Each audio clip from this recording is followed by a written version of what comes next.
Pahimangno sa mga buot manaygon sa dakwen sa Sugbo, no permit, no caroling policy patuman sa syudad ning nagsingabot nga Pasko. Gipahibaw sa naglangkob sa Cebu City Anti-Mendicancy Board diin higpit nila kining ipatuman. Parehong silutan ang manaygon ug ang muhatag kun mapakyas pagtuman sa lagda sa Cebu City LGU nga gibase usab sa City Ordinance may tungod sa mendicancy. Tag 1,000 pesos ang ihatag nga citation sa mga malapason.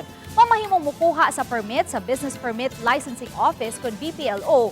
Kinialang sa mga lehitimong manaygunay sa kabalayan, mga buhatan ug mga tindahan. Samtang way labot ni ini ang mga mendicants nga manaka sa mga PUJ ug magtabok-tabok sa kadalanan. Kung masakpan sila, pangreskyuhon o ipa-community service. Samtang gisuportahan ni Mayor Raymond Alvin Garcia ang lakang sa Mendicancy Board.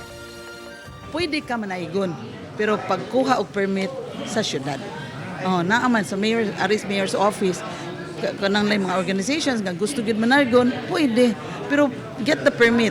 So, that doesn't mean nga naa na kay permit, pwede na kamusod og subdivision.